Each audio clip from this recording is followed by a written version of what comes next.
Hai, halo, sore Norma dan teman-teman Bless People semuanya dan teman-teman dimanapun berada.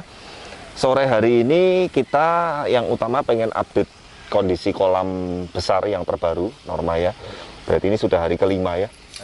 Hari kelima, sudah running hari kelima dan kita hari ini mau nambah 2 ikan baru untuk masuk ke sana. Oh, berarti di yang ikan kemarin udah kondisinya udah bagus banget, udah bagus banget. Ini nanti untuk tahap ini 2 terakhir ini masuk, besok udah mulai kasih makan. Nah, nanti besok waktu mulai kasih makan kita juga update. Nah, sekalian nanti kita sekalian review semua. Ini kan sudah hampir jadi semua nih Norma. 3 kolam baru, 1 aviari, nanti ada taman di sebelah sana dan ada gazebo 1 lagi di sebelah sana. Kita nanti sedikit review sekalian ya. Nah, yang pertama kita nanti akan Halo teman-teman, jika ingin mendapatkan burung kesayangan bisa hubungin di Blessbird Center Semarang, Yogyakarta, Madura, Mojokerto. Kendal. dan terima kasih. Terima kasih. Review dan sedikit edukasi juga proses memasukkan ikan koi baru. Tentu saja sudah melewati proses karantina yang standar seperti biasanya. Dan itu nanti seperti apa ciri-cirinya masuk kolam, pergerakannya, perilakunya, dan ciri-ciri airnya kita sekalian nanti akan jelasin. Nah, ini Flora nunggu sini dulu ya. Ya, ini Flora ini lagi saya latih setiap sore pagi. Biasanya memang saya terbang-terbangin, saya lepas ini. Kalau Norma perhatiin ini burung nggak pernah saya rantai sama sekali. Bebas ya. Bahkan ini kalau apa namanya nanti kita tes ya. Ini saya terbangin, saya tinggal ke sana ya. Nanti dia nyari saya nggak. Ini benar-benar sudah hafal rumah. Makanya terus terang begini teman-teman, untuk burung yang saya udah rawat pribadi ini, kedekatan saya dengan burung ini sudah kayak keluarga Norma. Makanya ditawar berapapun ini saya nggak mungkin lepas. Tapi kalau mau bikin seperti Flora, kita bisa buatin. Ya kemarin ada loh orang customer kita dari Solo datang sampai dia nawar ini sampai 35. Saya ngomong enggak, mau 50 mau 100 nggak mungkin saya jual karena ini udah kesayangan saya nih, udah masuk kakak. Sana main-main tuh. Nah ini kita lepas aja udah, nggak usah dikontrol, nggak usah diapa, dia tahu nanti waktunya pulang kapan. Nah oke, yang pertama ini Cagoy Ginrin, nanti foto video kita tampilkan. Dan kebetulan ini available, kemarin masuk di menu koi for sale juga. Dan ini ikan nisai, masuk ukuran 55 BU dan betina. Jadi ini ikan betina pertama yang masuk kolam ini Norma. Yang kemarin total udah 11 ekor itu semuanya jantan. Ya ini ikan betina yang pertama. Supaya memang di sini nanti ada ikan betina, ada ikan jantan, tapi dengan kualitas dan grade tertentu. Nah, memang mohon maaf sebelumnya teman-teman, kita ini memang menyediakan koi baik yang untuk for sale, untuk koleksi ataupun untuk ngisi kolam ini, itu ada grade-grade-nya gitu. Otomatis kalau grade lebih bagus ya harganya juga ngikutin juga gitu. Jadi mohon maaf, terkadang kalau saya sampai udah nggak jawab lagi, ada yang nawarnya kebangetan, ada yang mintanya ikan dengan grade yang bagus. Flora, hey Flora, dengan grade yang bagus tapi budgetnya sangat minim sekali ya, terus terang kita nggak sanggup itu. Jadi intinya memang ada harga ada rupa lah seperti itu ya. Nah ini Cagoy Ginrin dari Marudo Farm, ukuran 51-52, tadi saya ukur 52 betina ya. Dan ini sudah melalui proses apa namanya karantina seperti biasa. Flora tuh dia balik sendiri kan ya kan, dia pasti nyari saya terus. Ini kita lepas, kita masukin ke kolam ya. Nah, Norma juga bisa sambil shoot nih. Udah celing sekali airnya, udah mecer sekali. Pergerakan ikan juga kalau begitu ngelihat orang dia udah langsung ngumpul. Nah, ini salah satu ciri-ciri kalau ikan dan air ini sudah siap untuk kita mulai kasih makan seperti itu. Jadi pergerakan ikan kan kalau kita lihat di sini kan tidak ada yang stres, tidak ada yang menyendiri, nggak ada yang siripnya mingkup, atau di permukaan kolam, di pinggiran kolam, stres, ngapung, itu bahaya. Nah ini air sudah saya lihat, saya senang sekali. Saya senang sekali kualitas air mecer yang nyesnya ini seperti ini nih, celing banget. Celingnya tuh tapi adem gitu ya, Norma bisa ngelihat ya. Kadang kan kalau waktu kemarin belum ada ikan bening, tapi beningnya tuh kan kayak kurang nyes gitu loh. Ya kan, ini begitu sudah ada ikan, sudah mecer, lumut mulai tumbuh.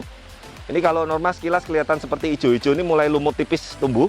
Nantinya lumut ini bisa full satu kolam seperti karpet, itu air makin top lagi nanti gitu. Jadi jangan rumputnya dibersihin atau dikerok, sayang gitu, karena ini kan kita untuk membuat habitat lumut ini bisa rata, bisa bagus seperti ini juga butuh waktu. Ini hari kelima, berarti hari kelima ini ikan ini 2 terakhir masuk. Nanti setelah Cagoy Ginrin ada 1 lagi, besok udah mulai saya kasih makan. Nah nanti seperti apa serunya suasana ngasih makan, kita nanti akan update di video berikutnya. Oke, udah masuk ikan pertama. Ini cakul gindrin dari Marudo, ukuran 55 BU. Jadi syarat untuk ikan masuk ke sini itu ukuran 45 BU ke atas. Ya, baik lokal maupun import nggak masalah. Tapi kebetulan sampai saat ini, sampai detik ini import semua. Ya, nanti kita akan rencana ada beberapa ikan lokal yang kualitasnya nggak kalah dengan import juga. Itu akan kita masukin sini. Oh ya, kok mau tanya, kalau disatuin import sama lokal itu grade-nya bisa ketinggalan kan? Enggak sih, tergantung ikannya. Makanya kan saya sering bilang bahwa kalau orang menilai menilai ikan itu hanya dari merek lokal atau importnya, menurut saya masih ya maaf ya masih kurang belajar gitu loh. Sekolahnya kurang lama itu. Ya kalau saya sih nomor satu kualitas ikannya. Lokal atau import itu ya ibaratnya baru asal usulnya. Secara harga, secara kualitas, tapi nomor satu kalau buat saya kualitas gitu loh. Bahkan saya pun sebagai dealer atau pedagang, saya lebih berani ambil ikan lokal dengan harga modal lebih tinggi dibandingin ikan import yang jenisnya misalkan sama tapi kualitasnya di bawah ikan lokal. Jadi kan kita ini mesti harus nyadar mata, melek mata bahwa yang nomor satu itu kualitas gitu loh. Ya kalau cuman sekedar besar doang, sekedar jumbo doang, ya piara aja arapaima atau buaya sekalian gitu loh. Iya dong. Ya kan ngapain Pak lu itu di sana jual jumbo lebih murah, import lagi Pak, di Pak Ade kok lokalnya mahal. Nah setelah saya bandingin ikannya ya ampun udah gede tapi kayak lontong, lonjong, nggak beraturan ya kan. Ya saya ngomong ya wajar Pak kalau murah meskipun import, tapi ini import loh Pak. Kalau buat saya nggak peduli. Yang penting kualitasnya, anatominya, skinnya, kualitinya itu buat saya nomor satu gitu ya. Tapi sekali lagi ada orang yang bisa kita kasih pengertian atau kita edukasi, ada orang yang ngeyel gitu loh. Kalau yang ngeyel bahkan terus akhirnya ikan saya ditawar dengan alasan di sana lebih murah dan lain-lain, ditawar sampai terlalu drastis, saya biasanya nggak mau jawab lagi udah gitu, daripada kita debat terlalu lama. Ya. Patokannya orang yang awam impor ya. Iya, seringkali orang persepsinya bahwa import itu selalu lebih bagus, nggak juga loh gitu loh. Ya, tapi intinya ya kalau mau penghobi baru ataupun hobis baru ya saran saya sih lebih bijak dan lebih mengutamakan kualitas lah seperti itu. Oke, kita lanjut. Sekarang ikan kedua ya dibantu oleh Dayat nih.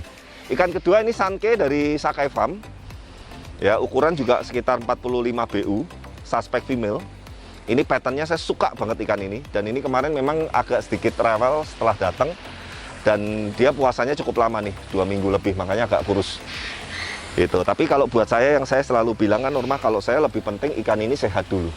Masalah kurus kayak atau apa kayak nanti itu cepet banget kalau udah balik kolam seperti ini. Tuh ya, dibantu oleh Dayat. Ini sudah melalui proses karantina juga. Jadi udah melalui proses karantina di tempat karantina yang standar. Kita udah pernah bahas di video-video berikutnya. Dan ini sekarang kita seperti biasa sebelum masuk kolam kita PK dulu. Ya, Sanke ini ikan yang gampang-gampang susah sih kalau saya bilang, Norma. Jadi maksudnya gampang-gampang susahnya itu gini. Cari yang memang dengan pola, pattern, struktur anatomi, skin dan lain-lain bagus itu nggak gampang. Susah ya. Dalam artian begini, kalau cuman sekedar Sanke banyak ya. Bahkan kalau cuma cari Sanke yang jumbo banyak lah, tapi kan Norma tahu lah ibaratnya mungkin ngikutin kita di koi ataupun di burung beberapa waktu ini, memang buat saya utamanya paling penting itu kualitasnya. Ya, kualitasnya gitu. Makanya ada harga ada rupa gitu loh. Nah kalau ada orang yang sering ngomong, Bles jualnya mahal, ya terserah sih. Cuman kalau buat saya sih, kalau memang saya jualnya mahal nggak ada yang laku dong, baik burung maupun koinya gitu. Tapi puji Tuhan ya cukup terakhir-terakhir ini permintaan cukup banyak sekali.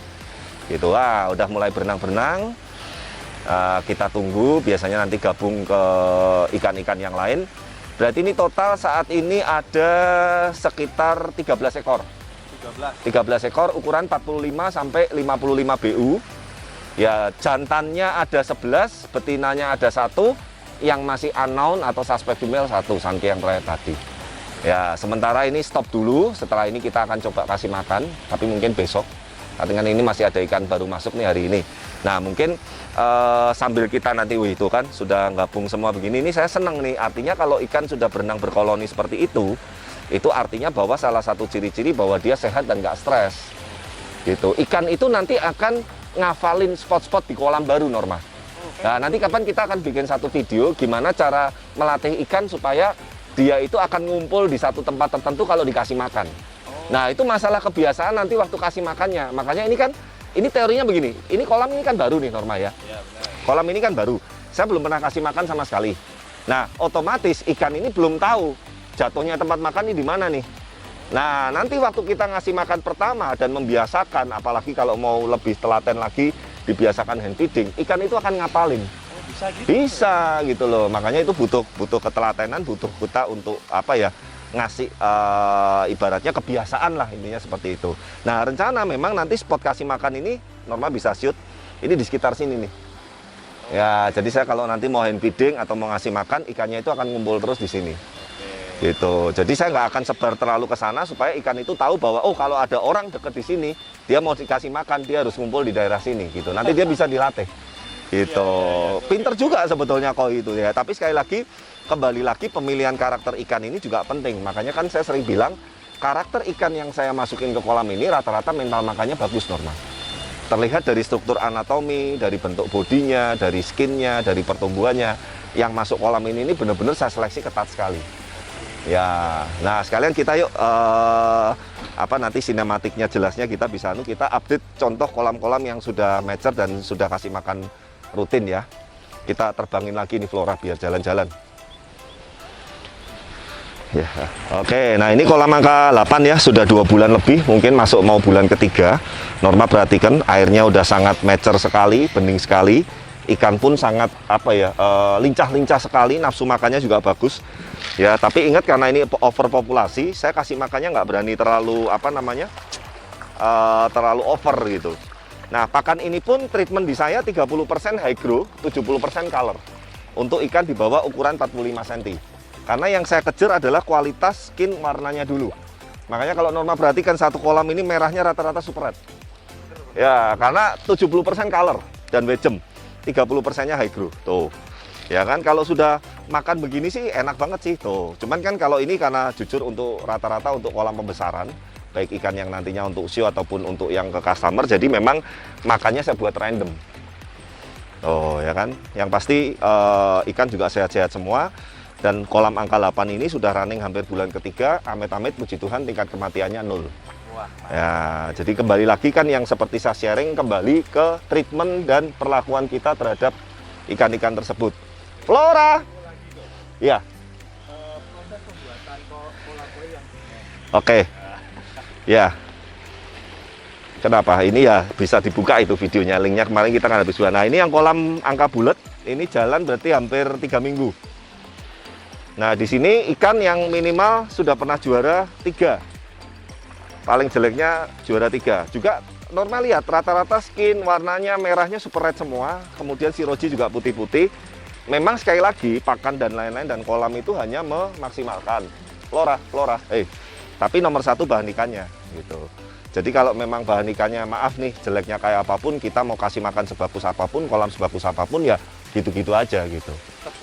Ya, nah ini kalau udah seperti ini sih tinggal kita nyetel makan. Kita mau kasih makan sehari 2 kali, 3 kali, 4 kali ya kembali lagi menyesuaikan kebutuhan dan populasi dan kekuatan kapasitas filter seperti itu. Nah itu aviari juga udah mau finish, bisa di shoot tuh. Nah asik sekali lah, pokoknya ini udah mau beres semua. Saya juga udah tenang, jadi nanti lebaran pun juga teman-teman yang mungkin mau ke sini, mau mampir, yang di Semarang, mau nongkrong, mau ngobrol, mau sharing, welcome gitu. Flora. Oh dia tahu sendiri. Ya kurang lebih seperti itu ya Norma ya. Jadi intinya adalah kalau kita punya kolam baru dan memasukkan ikan ke kolam baru, itu kita mesti sabar. Jangan buru-buru kasih makan, jangan buru-buru langsung ikan belum beres, langsung masukin ikan sumber lain. Itu resiko berbahaya besar sekali. Dan tetap sebelum ikan masuk kolam, baik itu ikan yang tadinya dengan kolam yang berdekatan maupun beda lokasi, atau apalagi luar kota atau luar pulau, melalui proses karantina seperti itu. Ya oke, demikian ya teman-teman, semoga bermanfaat dan pastikan dukung terus channel kami supaya terus berkembang dan bermanfaat buat banyak orang. Jangan lupa like, comment, subscribe. Sehat selalu, sejahtera selalu buat kita semua dan sampai jumpa di video-video berikutnya. Bye.